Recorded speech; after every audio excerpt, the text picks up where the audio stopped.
The California suburbs. The golden sun dipped low over the rolling hills of Westfield Grove, casting elongated shadows across manicured lawns and white picket fences. This was suburban California at its finest, an enclave where old oak trees arched gracefully over streets named for poets and presidents, and white stucco mansions stood shoulder to shoulder, their terracotta roofs glowing in the evening light.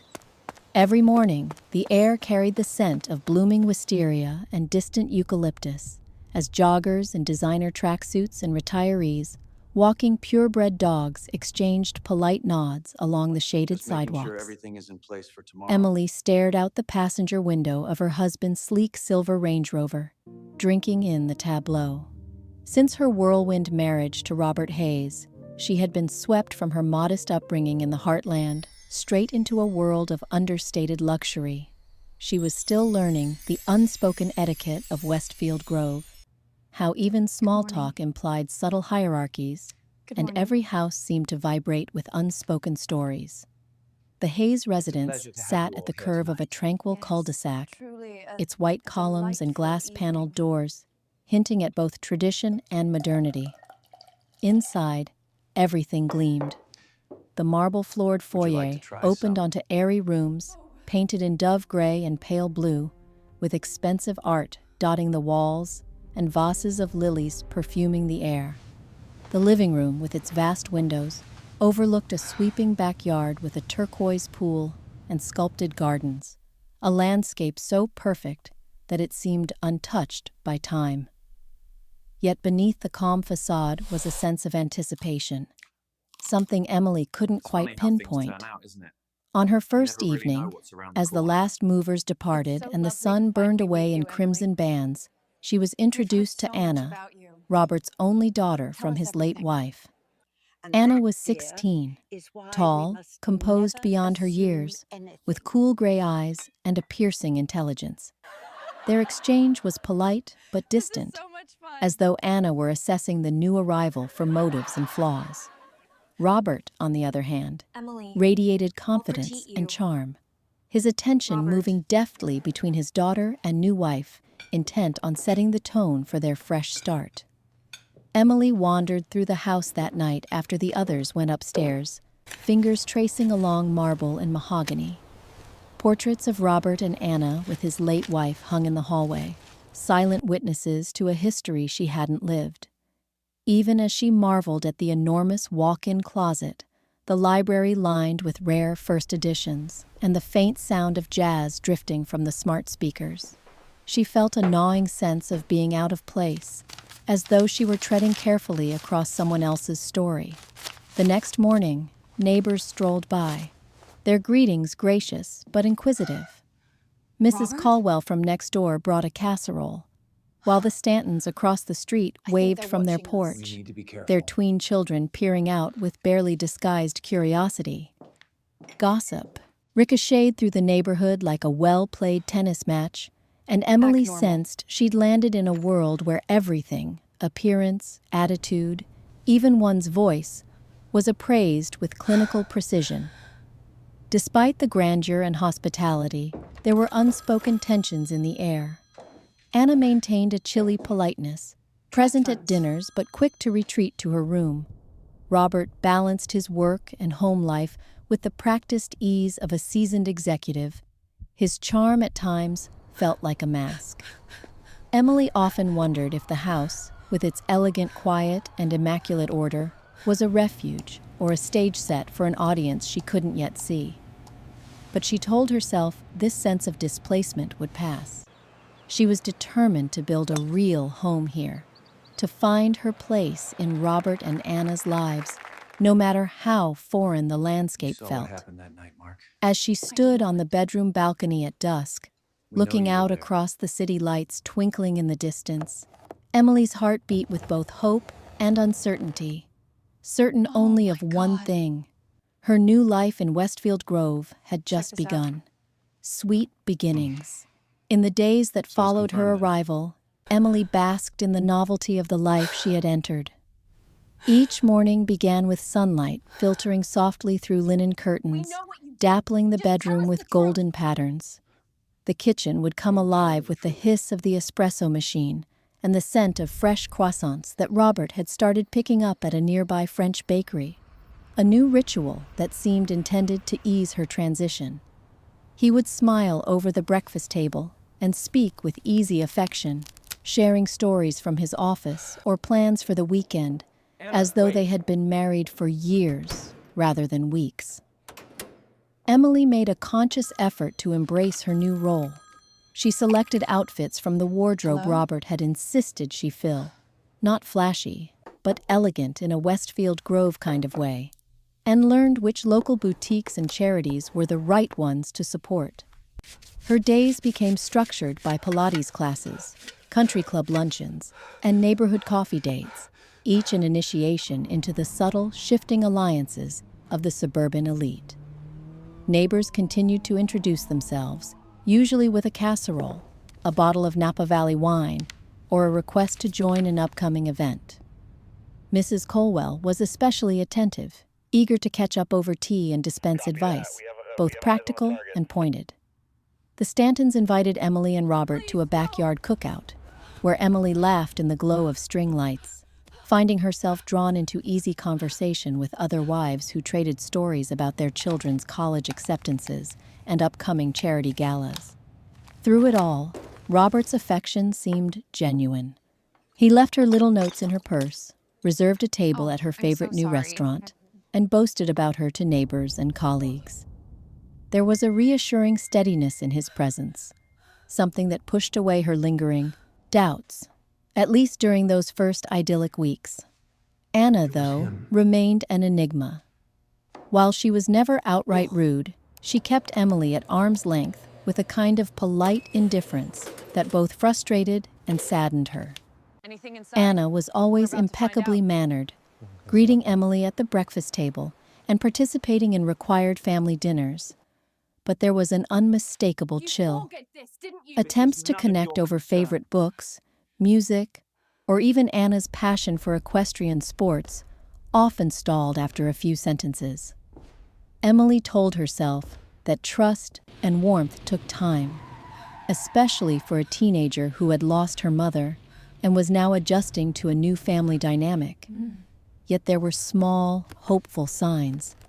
A brief smile at a sarcastic remark, or the moment Anna silently joined her in the garden, both of them tending to the rose bushes in companionable quiet. Emily clung to these moments, determined not to become another character in Anna's ever-expanding gallery of adults who did not linger. Within the home, Emily set about making her mark delicately, careful not to erase or disturb the memories that filled the halls. She arranged fresh flowers in the foyer, placed a treasured childhood photo amid the family portraits, and slowly filled the kitchen with recipes from her Midwestern upbringing: apple pie, chicken pot pie, biscuits that made Anna's eyes widen, if only for a moment, in surprise. She found solace in small routines, walking through the leafy boulevards every afternoon, volunteering at the local animal shelter, or losing herself in the expanse of the backyard as dusk fell. On weekends, scenic drives along the coast became a new tradition, just her and Robert, with Anna sometimes joining, silent, but not entirely disengaged. These outings reminded Emily that beneath the surface, a new family was, perhaps, just maybe, forming, however slowly it might be. Hold that, please. As the sun set each evening, Just a little to Emily the would left. stand quietly at the edge of the patio, Perfect, Robert, glass of perfect. wine in hand, and allow the tranquility of her new world to wash over her. Sweet beginnings, she told herself. The promise of happiness glimmered ever so softly, like the fairy lights strung among the old oaks. Fragile, beautiful, and, for now, enough. First signs. The initial haze of comfort in Emily's new life began to dissipate as the weeks went by, replaced by an undercurrent she couldn't quite name. It started subtly, Do you have a it? moment here, Yes, I do. a careful, word please. there, that gradually shifted her sense of belonging to a prickly awareness that she was an outsider in her own home. One You'll bet, morning, sir.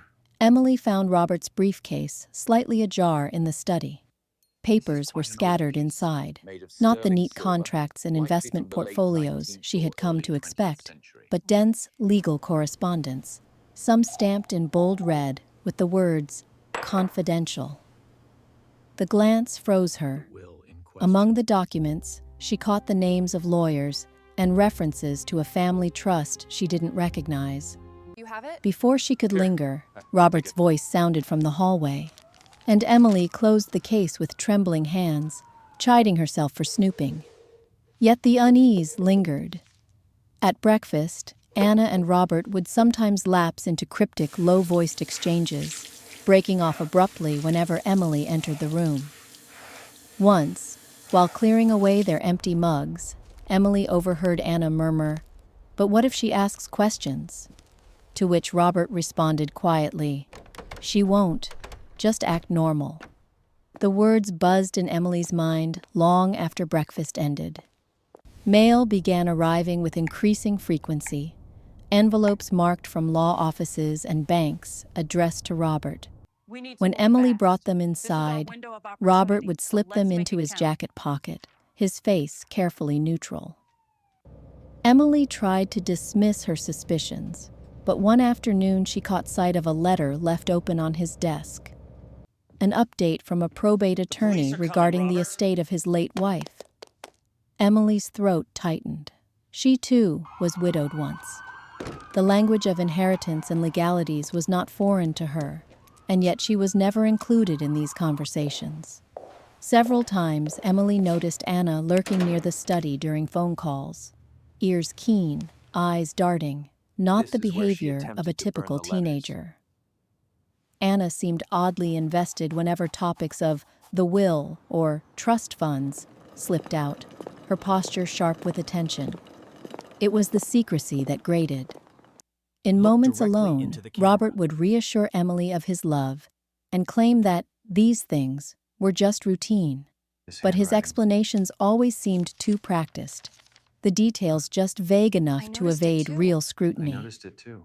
When Emily suggested discussing their future or asked about the family's finances, Robert's charming confidence would return. A quick embrace, a distracting change of subject, a gentle dismissal. The neighbors, too, began dropping hints that things were not as perfect as they seemed in the Hayes household. Mrs. Caldwell, during a casual walk with Emily, let slip that she'd seen, "So many lawyers coming and going, dear. Is everything all right?" Emily laughed it off, but made a mental note. The whole neighborhood seemed to watch with the same wary interest as a tennis audience, tracking the arc of each serve. Late one night, unable to sleep, Emily wandered into the hallway and happened upon Anna leaving Robert's study, clutching a sheaf of papers. Anna startled, pressing them to her chest. "Just schoolwork," she muttered, brushing past Emily and hurrying up the stairs. But the edge in her voice told another story. The final straw came when a courier arrived one drizzly afternoon, needing signatures for a package, more legal paperwork. The delivery man addressed Emily as Mrs. Hayes, attorney in fact, a title Emily had never heard applied to her.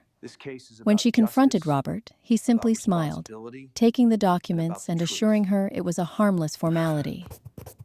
The puzzle pieces mounting around her formed a portrait of doubt. Emily's intuition, long dulled by her efforts to fit in, was now sharpened to a fine point.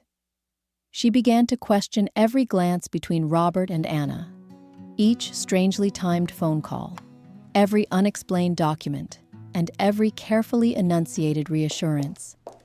The golden promise of Westfield Grove was beginning to tarnish, and Emily resolved, quietly, carefully, to find out what was truly happening within these perfect walls. The veil of deceit lifts. It was a rainy Saturday afternoon in Westfield Grove, the kind of lingering drizzle that blurred the view beyond the windows.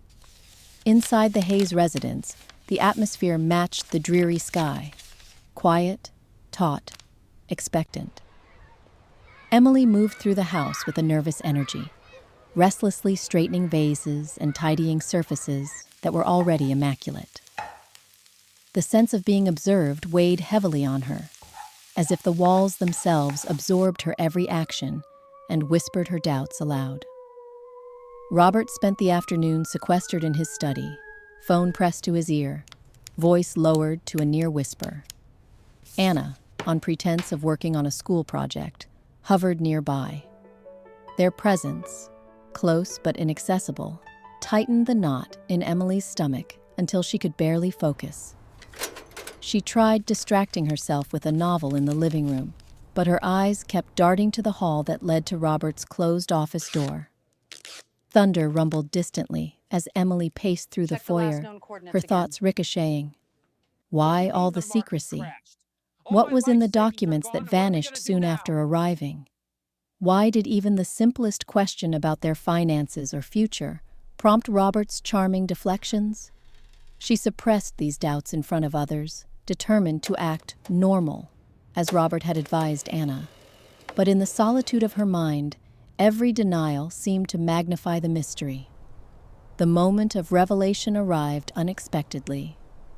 Emily had grown accustomed to a rhythm in the house, a pattern to the lock clicks, the muted conversations, the soft tread of footsteps on the stairwell. That Saturday, the harmony fractured. She was passing by the study door, intending to fetch her raincoat, when she paused. Voices, Robert's and Anna's, echoed from the other side, sharper than their usual murmurs, their words distinct through the thin paneling.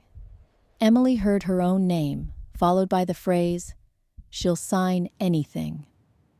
The reckless confidence in Robert's tone unsettled her.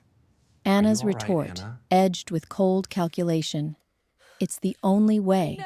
The trust requires a surviving spouse. Once everything is transferred, she's superfluous." The words hit Emily like icy water trickling down her spine. Instinctively, she backed away, pulse racing.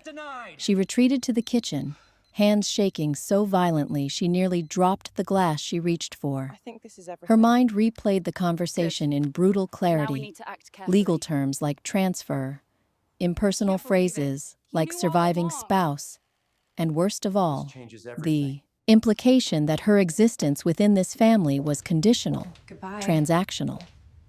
She had suspected exclusion, maybe even mild neglect. This was different. This confirmed betrayal. Fighting back panic, Emily forced herself to move methodically through the evening.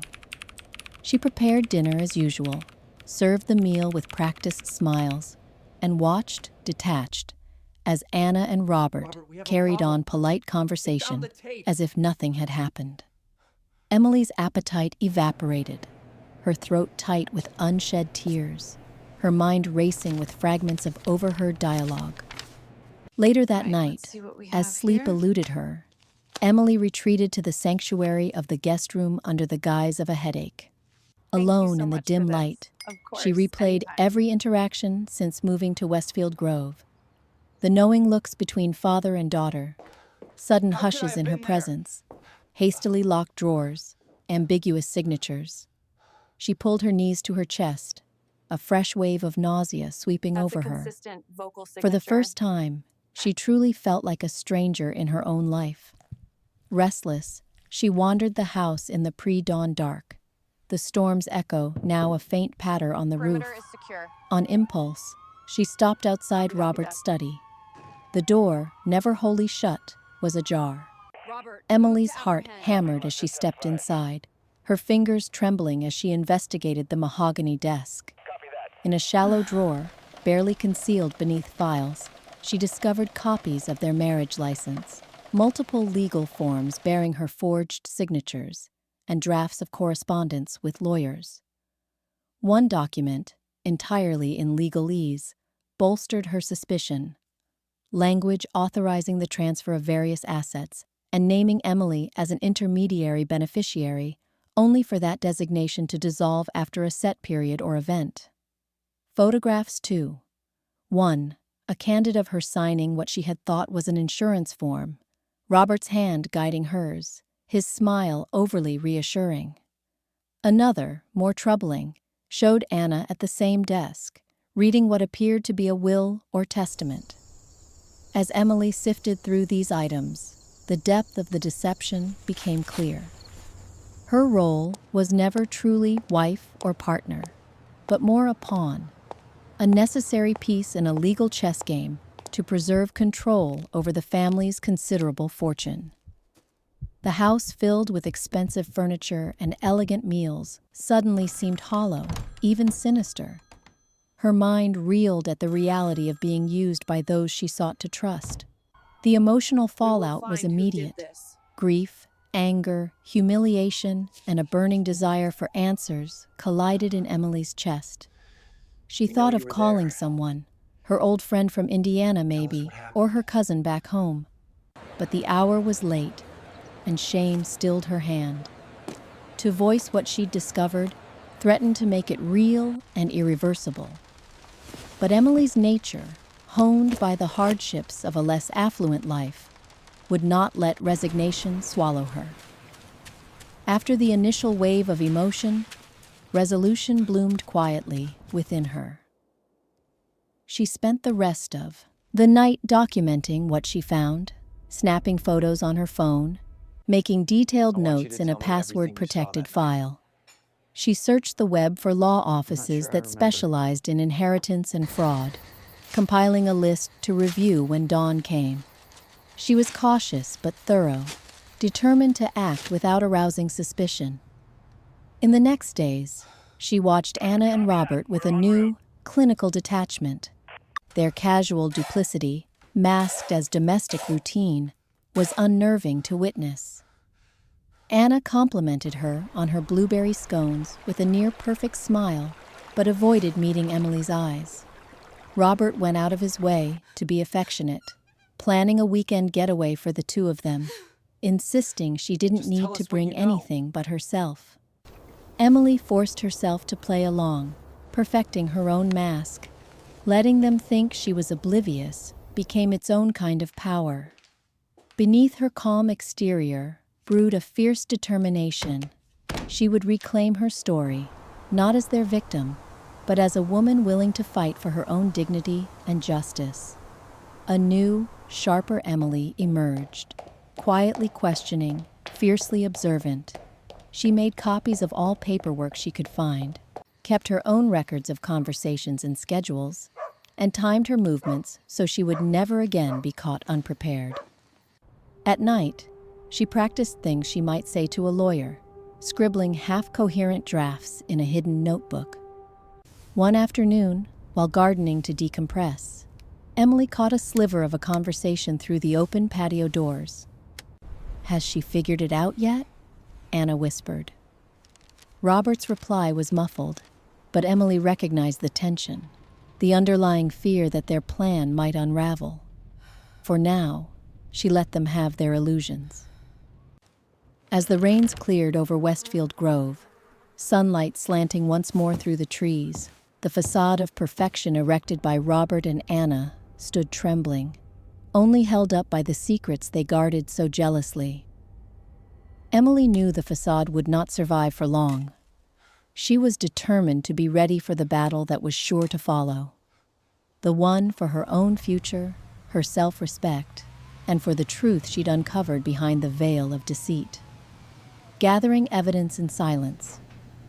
From the moment she understood the depths of Robert and Anna's betrayal, Emily knew instinct alone wouldn't save her. She needed proof. Cold, clear, irrefutable evidence. And so, overnight, her existence shifted from naive newlywed to covert investigator.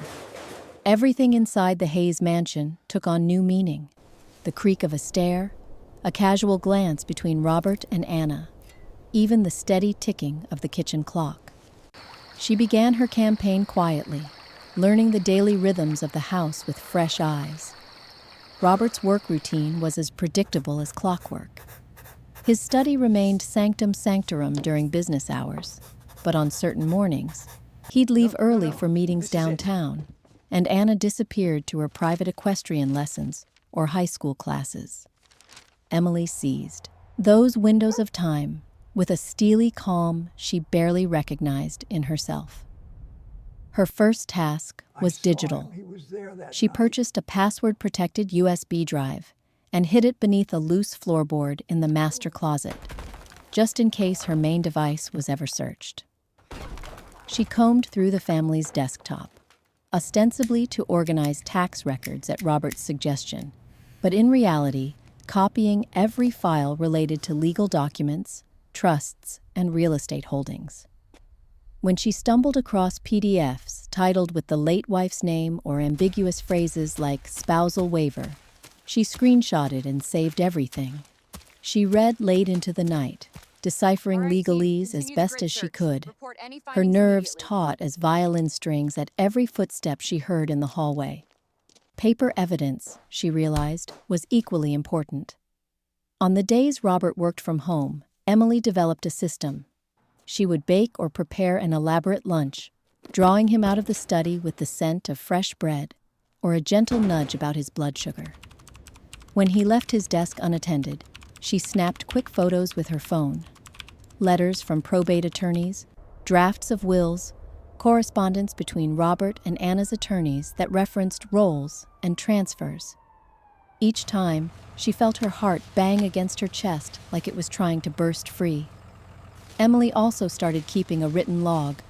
In a floral-covered notebook she kept tucked between unused cookbooks, she recorded everything: dates and times, the arrival of legal mail, the substance of conversations overheard in passing.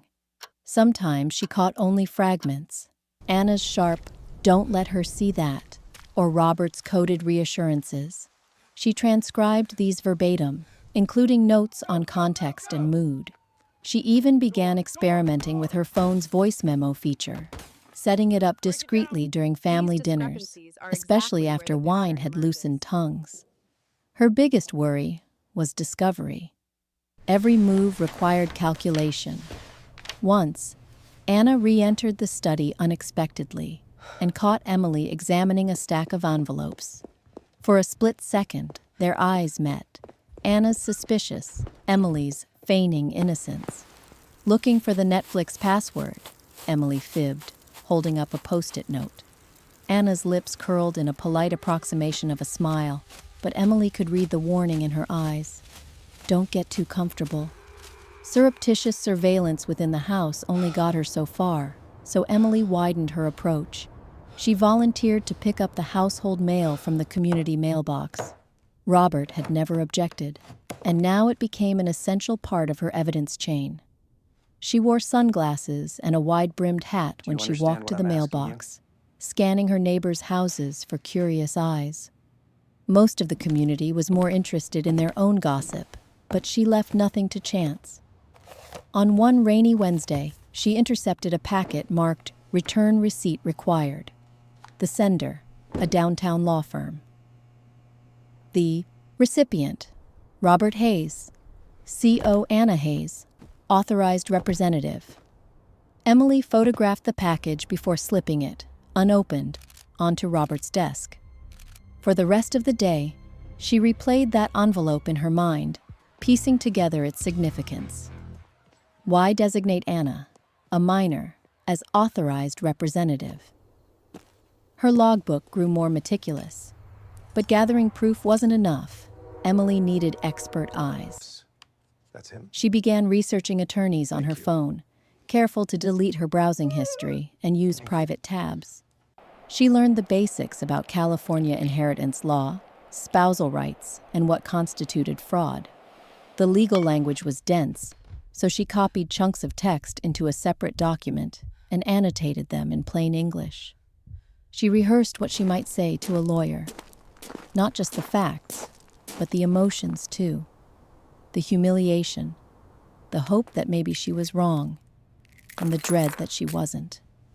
At night, she practiced her story in the bathroom mirror, her face pale and determined in the unforgiving overhead light. Emily's sense of time changed. Mornings blurred into afternoons, and days into weeks. She became adept at covering her tracks, switching laundry cycles to search Anna's riding jacket for receipts, registering slight changes in Robert's mood to predict when he'd be careless. Sometimes the weight of secrecy was crushing. She longed to call her best friend in Indiana, to spill everything over the phone and let the tears finally fall. But fear stilled her voice. Small victories buoyed her spirits. She stumbled across a second phone in the back of a filing cabinet, loaded with text messages between Robert and Anna. Coded, yes, but patterns emerged. She printed screenshots and tucked them away for safekeeping. Another time, Anna accidentally left her laptop open in the kitchen. Emily quickly emailed a folder of PDFs to her private account before anyone noticed. Setbacks were inevitable. Once, Emily returned from the mailbox with a legal notice in hand, only to find Robert waiting in the foyer, his smile fixed but his eyes cold. "Helping out with the bills?" he asked softly. Emily kept her reply light and unconcerned, but the moment left her shaken. Through it all, Emily's senses sharpened. She noticed small discrepancies: a check made out to a law firm for an oddly round amount, or Anna's irritation when packages arrived unexpectedly. She charted it all, building a lattice of circumstantial evidence, determined to leave no gap for Robert and Anna to exploit. At times, doubt seeped in. Was she overreacting?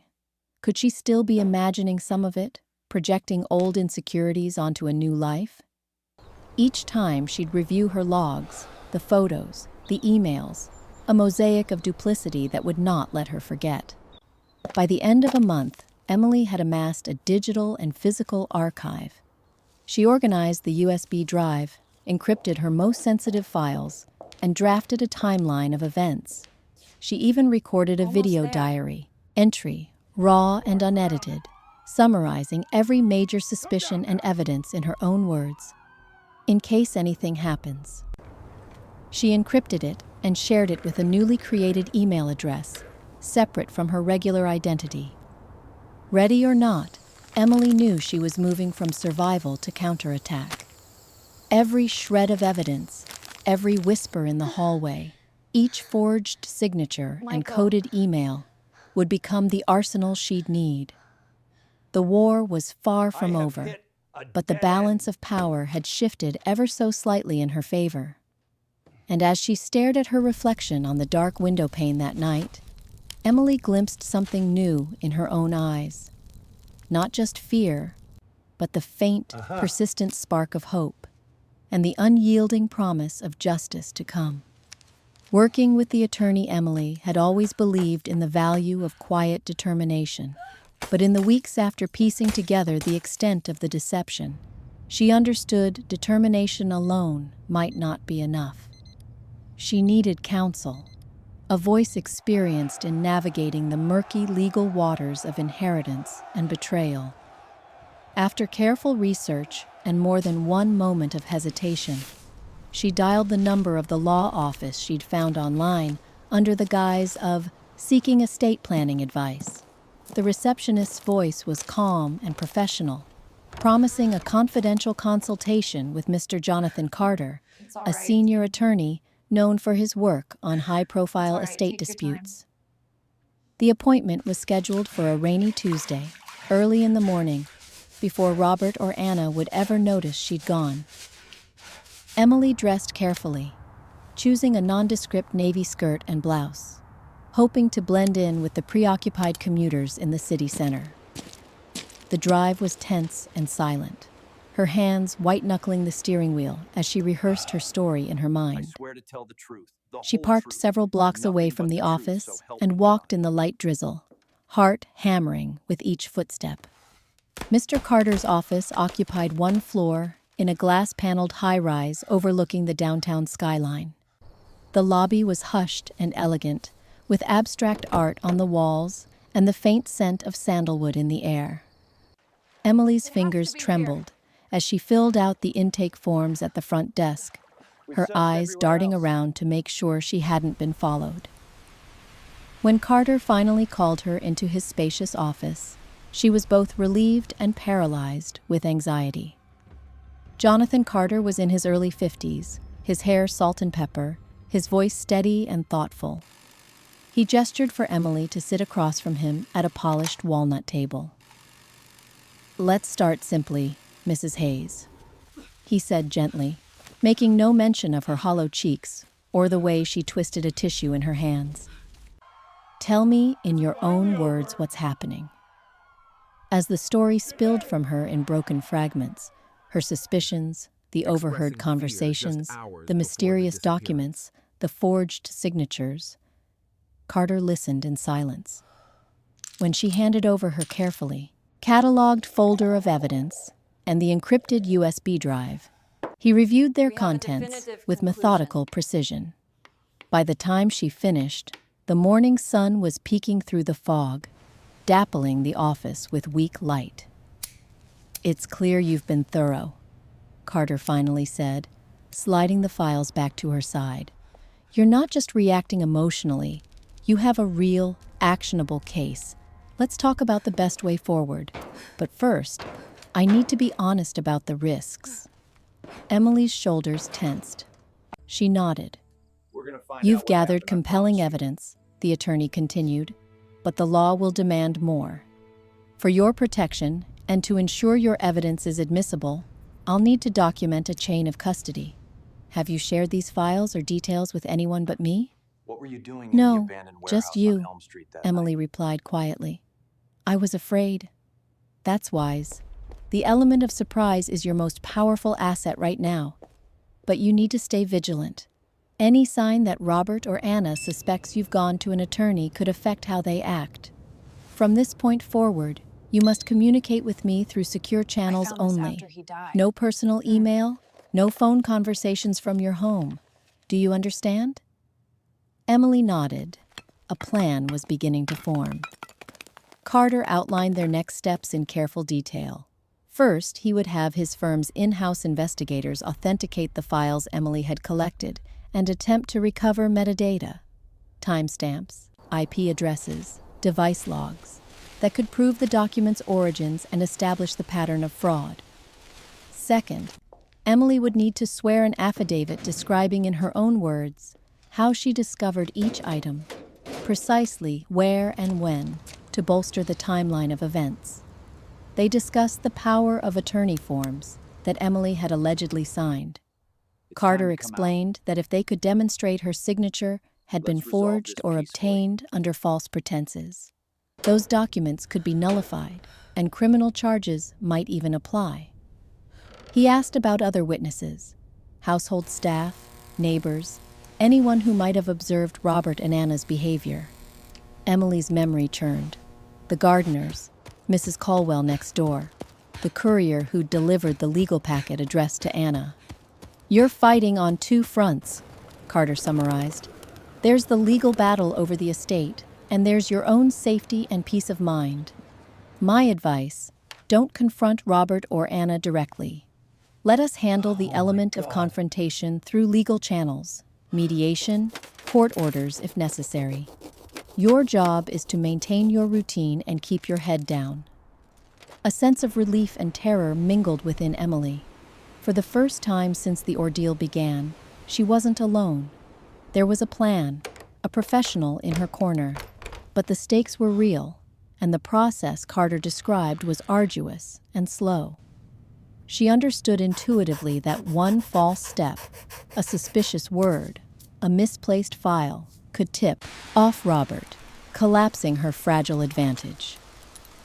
Over the following weeks, Carter's instructions became her gospel. He provided a secure email address on his firm's encrypted server and taught her the basics of using a secure messaging app. She became adept at hiding her new digital habits behind routine internet browsing, making sure any legal research she conducted at home was cleared from her devices. Carter's investigators reached out to secondary witnesses, always discreetly. A neighbor recalled seeing Anna carrying bankers' boxes into Robert's car late at night. The mail carrier confirmed that more than one piece of registered mail had arrived under Emily's name, but had been signed for by someone else. The pieces were coming together. There were moments of doubt, long, sleepless nights when Emily wondered if the system would protect her or simply swallow her up. Carter remained a calm touchstone, checking in regularly, sometimes just to keep her spirits up. "You're doing all the right things," he reassured her after another tense consultation. "Truth and documentation win cases, not emotion. You are moving steadily toward security." Meanwhile, Robert and Anna's behavior shifted, though they tried to mask it. Furtive glances became more frequent. Anna was increasingly short-tempered. Once, Emily caught Robert hunched over the phone in the backyard, speaking in clipped, urgent tones. She cataloged these changes and relayed them to Carter, who advised constant vigilance. After nearly a month of collaboration, Carter was ready for the next phase. "We have enough to file an injunction if Robert attempts to transfer assets or sell any property," he said, his voice steady with confidence. "We'll submit your petition to the court quietly. In the best case, we could freeze contested funds and force disclosure of all family accounts." On the day they prepared her formal affidavit, Emily found her hands no longer shook. Her words were firm as she recounted her discoveries. "I am not signing away my life. I am fighting for my dignity," she wrote in her statement, Carter's respectful nod giving her courage. When she left his downtown office that evening, the city felt subtly transformed. The clouds had broken, bathing the shiny sidewalks and office towers in late golden light. Emily inhaled deeply. The fear remained, but now so did hope. With an advocate by her side and a growing arsenal of evidence, she could picture the first outlines of a future no longer dictated by deception. She walked back to her car with new purpose, silently vowing, no matter what storms still lay ahead, she would not let them win. Turning the tables, Emily awoke early the morning of the hearing, her nerves vibrating like a plucked wire. The soft hush of the pre-dawn hour seemed to promise both risk and possibility. For weeks, she had moved through her daily routines behind a mask of composure, serving breakfast, tending the backyard garden, exchanging pleasantries with neighbors, all while holding inside her a secret, simmering resolve. Now, everything was about to shift. She was no longer the observer, no longer the pawn. Today, she would become the catalyst for a reckoning. Together, Emily and Jonathan Carter, her unwavering attorney, finalized their plan. The compilation of evidence, meticulously gathered, securely stored, was now a formidable arsenal. Carter had arranged for an emergency hearing with the court, petitioning for a temporary injunction that would freeze all the family's contested assets and require the immediate disclosure of trusts, properties, and financial transfers executed in the run-up to the hearing. The evidence package included authenticated digital files, witness statements from household staff and neighbors, forensic analysis of her signatures, and a detailed affidavit of Emily's months-long ordeal. The morning was shrouded in tense quiet. As Emily dressed, choosing a modest suit that signaled seriousness rather than confrontation, the house felt charged. Downstairs, she could hear Robert moving restlessly between rooms, the muted thud of his footsteps betraying anxiety. Anna, her usual poise replaced with an unmistakable brittleness, lingered in the kitchen, idly rearranging mail. Neither addressed Emily directly, as though her sudden aura of calm was unnerving. When she left for the court, Robert demanded to know where she was headed. Emily met his gaze, steady and resolute. "I have appointments," she answered, offering no explanation. Outside, the world seemed washed clean by a recent rain, streets gleaming, air sharp with the scent of eucalyptus, as if nature itself anticipated a new beginning. In court, the mood was taut. Robert and Anna arrived surrounded by their own legal team, their confidence eroded, but not entirely vanished. The judge, stern and perceptive, reviewed the filings in silence. Carter presented their case with unassailable clarity.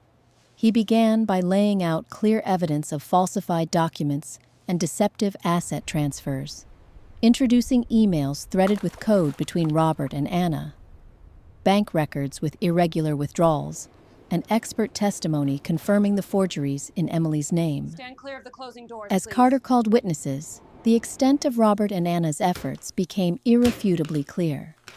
The family's housekeeper described late-night meetings and hushed arguments. A neighbor recounted seeing Anna handling envelopes marked legal documents in the driveway, always looking over her shoulder. The mail carrier submitted a declaration about legal papers consistently signed for by Anna, despite being addressed to Emily or jointly to her and Robert.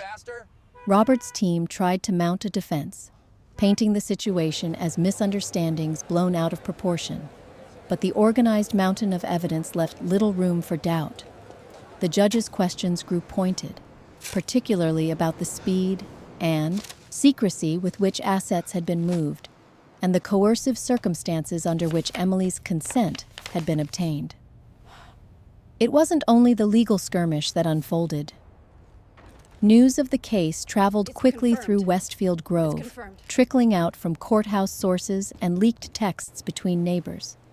The perfect facade of the Hayes family began to crack. Those who had once gossiped about Emily's Midwestern reserve or wondered if she really belonged, found new opinions on the matter. Mrs. Caldwell, upon catching sight of Emily on her driveway, gave a discreet nod of support. Others whispered, but the tone of speculation had shifted. Suspicion now attached itself to Robert and Anna, their privilege no longer so secure. Inside the courtroom, Anna's composure finally faltered. During a break, she confronted Emily in a hallway, her eyes bright with tears, but her voice still edged. "How can you accuse us of this?" she demanded. Emily looked at the young woman, not with spite, but with a deep, weary sadness. "You know the truth, Anna," she said simply. "It's all right here. It always was." The judge gave her ruling at the close of an exhausting day. Evidence warranted action, the temporary freezing of assets, a court order prohibiting the sale or transfer of any property, and an independent audit of all family trusts. Robert was barred from handling joint finances pending the outcome of a full hearing. For the first time since moving to Westfield Grove, Emily felt the weight begin to lift. She had not only defended herself, she had compelled the truth into daylight. In the days that followed, a different current permeated the house. Robert sulked, his attempts at charm replaced by cold formality. Anna drifted through the room silently, lost in her own thoughts. The air was thick with consequences. Emily carried herself with a quiet dignity that neighbors remarked on in whispers, admired, perhaps even envied. She returned each day to the law office with Carter, piecing together the next steps, preparing for what would certainly be a protracted legal fight, but knowing now that the tables had turned. One evening, she stood barefoot in the backyard beneath the old oaks, gazing out at the garden she'd tended in solitude. Fireflies rose above the lavender, and the distant laughter of neighborhood children drifted across the hedge. Emily closed her eyes and breathed in the sweet, humid air, feeling not triumph, but the slow, steady emergence of peace. The battle was not won, but she was no longer on the run. She now understood her own strength, a force forged in secrecy and pain, yet realized in the steady march toward justice. Through countless setbacks, Emily had become more than survivor. She was agent of her own fate. And as the community, and in time the world, learned the truth about the Hayes household, Emily's reversal of fortune became not just a personal victory, but a testament to anyone who'd ever been underestimated. For the first time in months, she allowed herself the grace of hope, confident that the rest of her story would be hers to shape. Confrontation and judgment. The courthouse on the day of the trial buzzed with a charged anticipation that Emily felt from her very first step through its revolving glass doors. The building, usually impersonal and cold, seemed magnified in importance. Every click of a clerk's heels and every hushed whisper in the lobby amplified by the significance of what was about to unfold. Emily walked confidently alongside Jonathan Carter, her attorney, her case files tucked beneath her arm. Her heart, for all its racing, beat with resolve. This was the day her truth would no longer be confined to files, hidden conversations, or private torment. This was the day the world, her world at least, would be forced to see. Inside the courtroom, daylight filtered through tall windows, illuminating rows of polished benches. The opposing tables were already occupied. Robert, tightly composed, jaw clenched, flanked by his attorneys. Anna, pale and drawn, avoided Emily's gaze entirely, her hands trembling as she fidgeted with a bracelet. Throughout the room, spectators, neighbors, the curious, even a local reporter, waited with open notepads and intent expressions. Emily wondered briefly how any of them could ever have envied the poised perfection of Westfield Grove's most watched family. The judge entered, a woman in her mid-60s, whose steely gaze swept across the room and quelled the scattered whispers to silence. We are here today to hear the matter of Emily Hayes versus Robert Hayes and Anna Hayes regarding allegations of fraud, forgery, and unlawful deprivation of marital rights, she began. The litany of charges, read into the official record, resonated through the room. Carter called Emily to the stand first. Emily's feet felt leaden as she crossed the courtroom, but she sat with her back straight, hands folded. Under oath, Carter guided her through the narrative. Her arrival in Westfield Grove, the flowering of suspicion, the gathering of evidence. Emily shared each turning point, how odd fragments of conversation, hastily hidden documents, and unexplained legal correspondence had built a scaffolding of distrust. For every assertion, Carter provided supporting documents and photographs. The judge listened, occasionally jotting notes, her forehead furrowed in concentration. Robert's defense attorney countered with an attempt to undermine her credibility, suggesting Emily's claims were rooted in insecurity or resentment rather than substance. But Emily, having lived the truth for months, responded with measured clarity. When pressed to explain her discovery of the forged documents, she calmly explained her routines, the timing of her searches, and her methodical logs. She made clear she was not vengeful, but vigilant. One by one, witnesses took the stand. Mrs. Caldwell, the neighbor, recounted the stream of late-night legal couriers. The housekeeper described overhearing Robert and Anna discussing moving things around before she notices. The family mail carrier confirmed the signatures on legal mail often did not match Emily's hand, and in fact, were at times signed by Anna, despite being addressed solely to Emily. Then it was Robert's turn. His testimony was polished but tense. He acknowledged that Emily was not as involved in family finances as she might wish, but insisted that everything was above board and driven by the best interests of the family. Under cross-examination, Carter's questions grew sharper. Why were assets transferred to side accounts so soon after the marriage? Why did Robert instruct attorneys to seek Emily's signature only when Anna was present? Why were certain documents drafted and signed without Emily's genuine understanding or participation? Caught in the thicket of dates, signatures, and email trails, Robert's composure began to slip. Small contradictions emerged. Oh, wow. Why one email contradicted another, why the timing of certain bank transfers aligned so perfectly with misleading reassurances he had given Emily. Anna's testimony, by contrast, was brittle and wavering. She spoke little at first, clearly uncomfortable. When the judge pressed her about her role as authorized representative on key legal filings, Anna hesitated, tears welling. Dad said it was just paperwork. He said we needed to be careful, that we couldn't risk losing anything that was meant for me.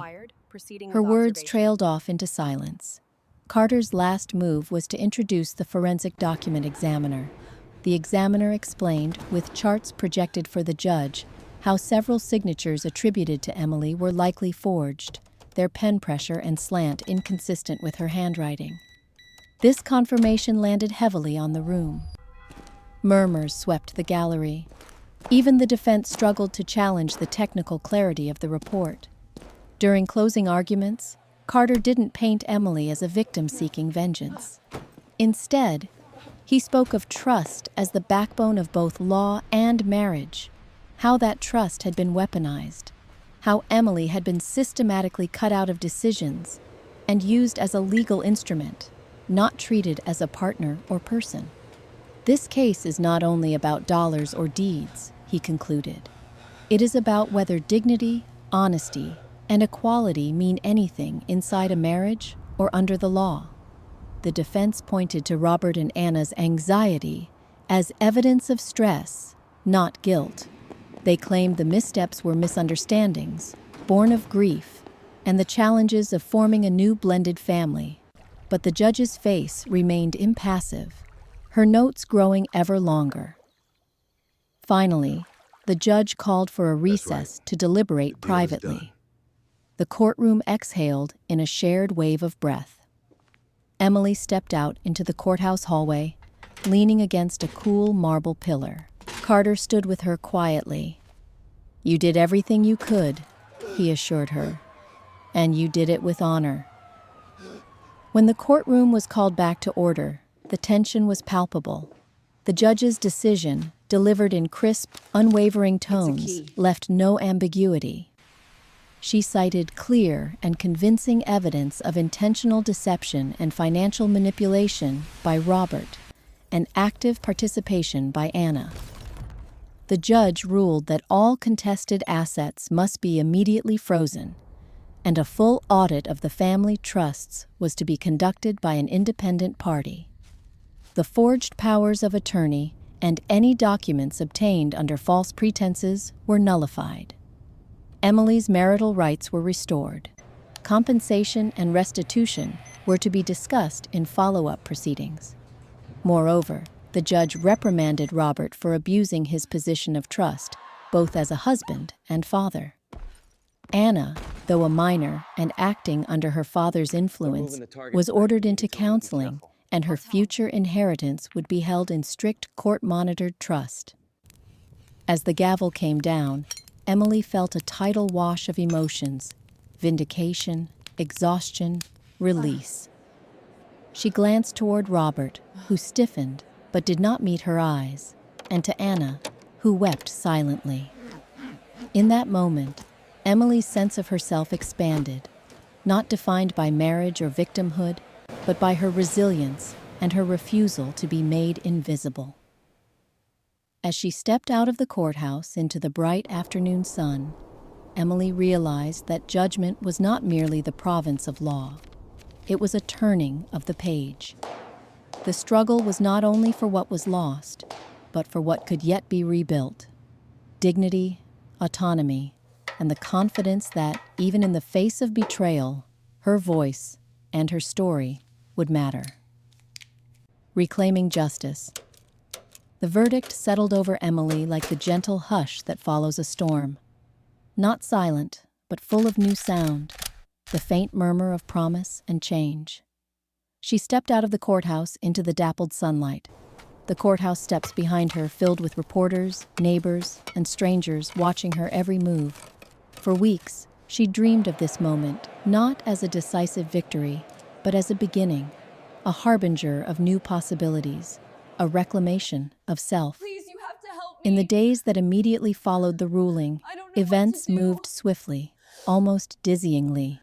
The court's orders put the family's finances in stasis, bank accounts restricted, property sales suspended, and the forensic audit commenced without delay. Emily met frequently with Jonathan Carter, her attorney, to clarify the next logistical steps. She was to compile all records of her living expenses, provide documentation for legal fees, and begin negotiating terms of restitution. For the first time, these tasks were not an exercise in anxiety, but in empowerment. Sitting in the law office, reviewing spreadsheets and records, she felt a faint sense of control, a sharp contrast to the clandestine logbooks she had kept in fear only months before. Robert, under judicial scrutiny and legal sanction, grew increasingly withdrawn. He responded to emails through his attorney, no longer attempting the performances of around-the-house charm. Anna moved in with an aunt across town, per the court's advice. Emily felt a peculiar sympathy for her, recognizing in the girl's furtive glances a gnawing mix of shame and confusion. When Anna wrote a tentative letter, apologizing for believing Dad and not wanting to lose what I thought had to be protected, Emily composed a reply, brief but sincere. She wished Anna healing and peace.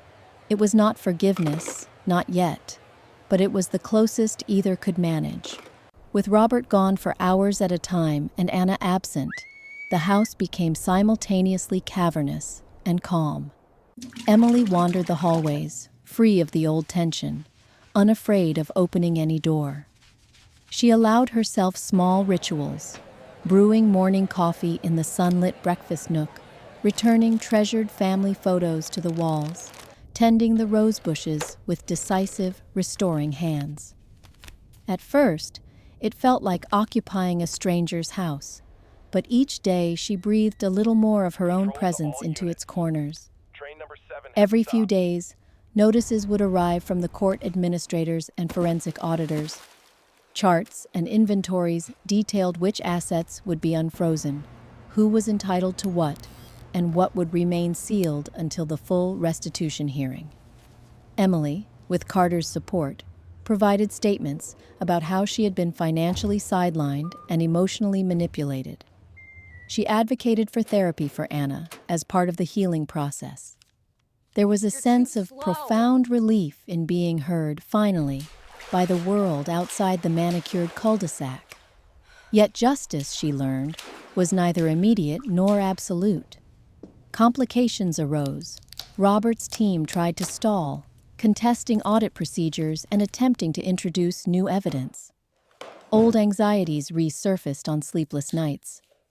Emily would sometimes wake just before dawn, haunted by the feeling that some loophole could doom her hard-won peace. But Carter's reassuring calls and the impartial progress of the process steadied her. Even when confronted with fresh tactics from Robert, half-hearted reconciliations or legal pushbacks, she no longer wavered in her determination. Community response was as complex as the restitution proceedings themselves. Some neighbors offered cautious nods or casseroles on her porch. Others, previously cold, now greeted her with warmth tinged by curiosity. Emily noticed that some former friends of Robert and Anna retreated, their silence as clear a judgment as any. She felt no urge to explain further. Let the facts stand. The truth, at last, belonged to her. Justice arrived in waves, not a single thunderclap. The judge's written order outlined restitution. Emily would retain her share of the marital property. Legal costs would be reimbursed, and funds transferred under false pretense were to be recovered and returned. Robert faced the prospect of a criminal investigation for the forged signatures, though prosecutors weighed family impact before pursuing charges. Anna's inheritance was sealed in a court-monitored trust until her adulthood, a protection for her future. The press, smelling the story of scandal among the suburban elite, published stories about Emily's perseverance in the face of betrayal, some accurate, others romanticized. She tried to avoid the headlines. More important was the intangible sense of justice returned. Emily realized that the scars from her ordeal might always ache, but now they ached the way old injuries do after rain, not like fresh wounds. Each time she walked into her own home, she did so without the prickly sensation of being watched or judged. When she went grocery shopping or to her Pilates class, the stares she received felt oddly affirming. Stop talking now. She had survived, and she had refused to yield. She honored her struggle without being defined by it. On the day the restitution funds arrived, Emily drove to a small animal shelter, the one where she had first volunteered, lonely and uncertain, after moving to Westfield Grove. She pledged a donation in her mother's name. The sense of completion was profound. She could now do for others what had been done, at last, for her. Offer support, shelter, possibility. With a final court date set to finalize compensation and property division, Emily began researching apartments and houses of her own. She toured sunlit condos and charming bungalows, weighing location, price, and the ineffable aura each place gave her. Some days, the thought of leaving the Hayes house, her beautiful prison, made her chest tight with both grief and anticipation. Other days, she couldn't wait to fill new walls with the sound of her own laughter, free at last. And it has In her been a journal, burden. the one she had kept hidden for so long, she wrote, "Justice is not about erasing the past, but about reclaiming the power to choose the future." She looked in the mirror and saw not a victim, but a woman who had faced darkness, named it, and refused to disappear.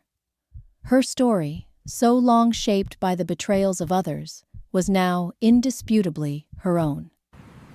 The struggle for justice had been grueling, often lonely, but it had brought her not only restitution, but also the unshakable knowledge that she would never again let anyone else tell her what she was worth. Standing on her balcony at dusk, city lights glittering in the distance, Emily allowed herself to hope, for real belonging, for honest love, for a life led by her own hand. Justice, she finally understood, was not a gift. It was a prize won by courage, tenacity, and relentless faith in herself and in the future she was ready to claim. New beginnings. The waning days of summer spread soft golden light over Westfield Grove, turning the oaks and bougainvillea outside the Hayes house into silhouettes of memory. In the quiet, Emily packed the last of her belongings, folding cardigans into boxes marked not by room, but by new intention. Books to inspire, keepsakes that heal, dreams for tomorrow. We both She know the worked truth here. deliberately, no longer hounded by urgency or fear. With every item she wrapped, her mother's porcelain bowl, a stack of yellowed college notebooks, the old apron she wore on her first day in California, she drew a silent boundary between what was lost and what would blossom next. She had decided, after much reflection, and supported by Carter's practical wisdom, not to remain in the house that had been both sanctuary and battleground. There were too many echoes there, of Robert's clipped tones, Anna's tense silences, her own footsteps at midnight, as she searched for answers in shadows. Now, as the last legal formalities closed and her restitution funds cleared, Emily felt free to choose a home built not on secrets or compromise, but on her own desires. Her search for a new place was both exhilarating and daunting. At first, each house or apartment she visited seemed to carry a demand. Would she be able to belong You here? can see here how Could a Victoria's different narrative set of intersects rooms, with the a victims. new address, offer real solace?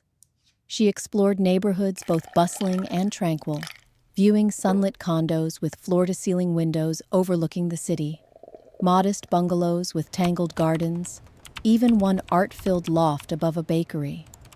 She scribbled pro-con lists and spent hours imagining where she'd set her favorite reading chair, whether she'd dare paint the kitchen walls a cheerful yellow.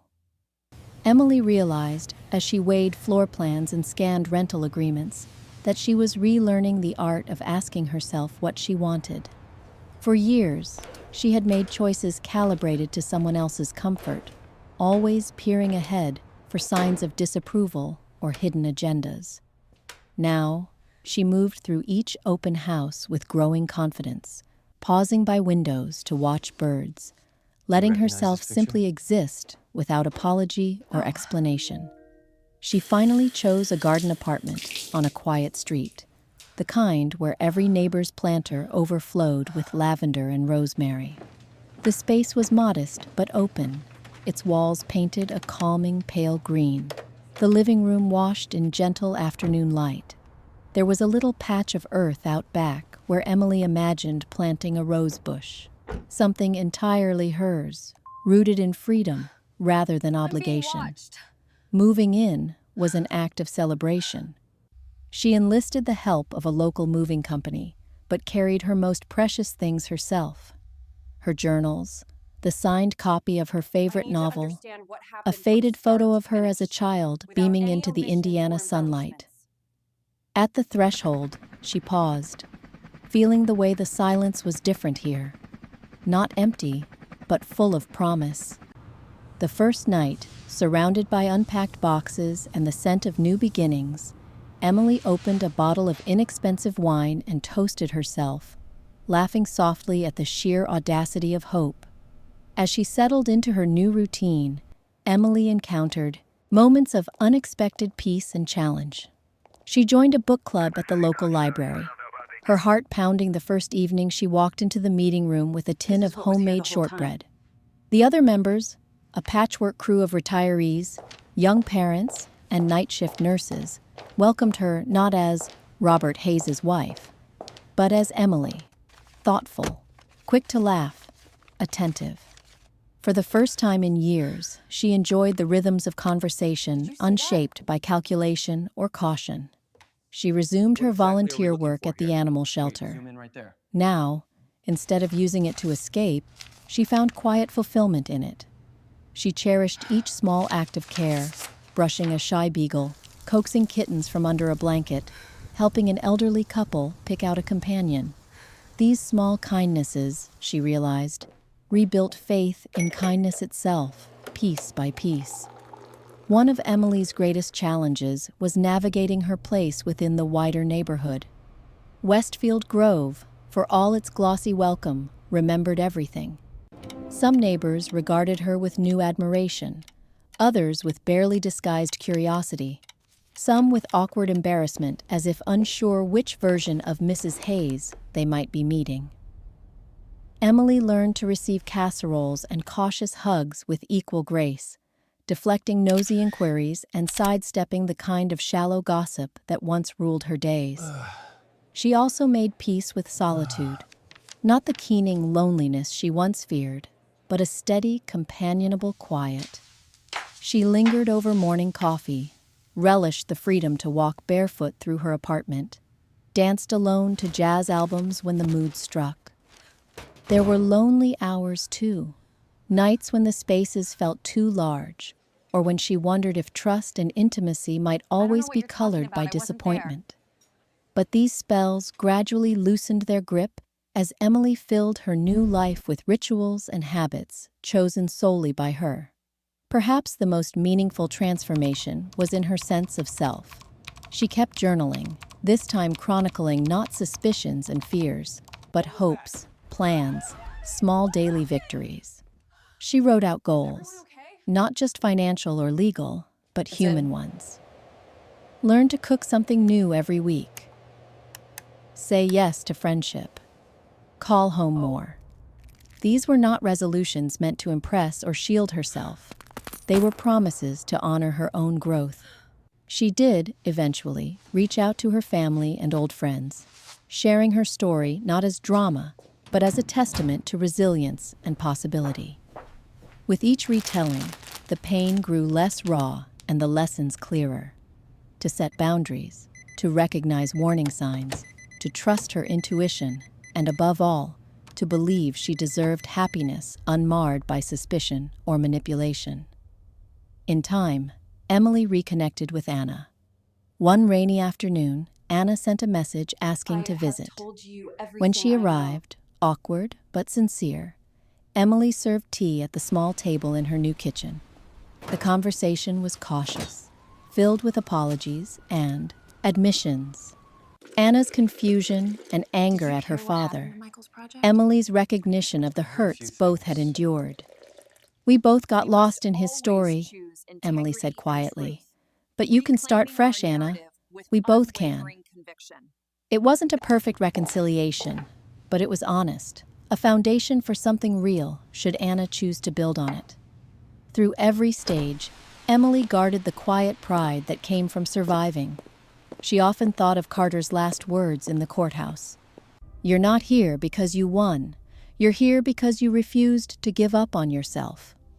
Each day that she woke among the soft clutter of her new home, each meal cooked for one, every laughter shared with a new friend felt like a gentle assertion that her life could be her own. On the anniversary of her move, Emily hosted a casual dinner for the few friends who mattered most. No guest list of obligation, just people who had seen her through darkness and into light. As candles flickered on the patio and the easy warmth of conversation floated through the air, Emily raised her glass. She didn't offer a speech, just a quiet, grateful smile, knowing that new beginnings didn't need to be declared. They needed only to be lived, fully, and with hope. And as the California night deepened, the city lights blinking softly beyond her window, Emily allowed herself one last thought before sleep. She was, at last, the unwavering author of her own story.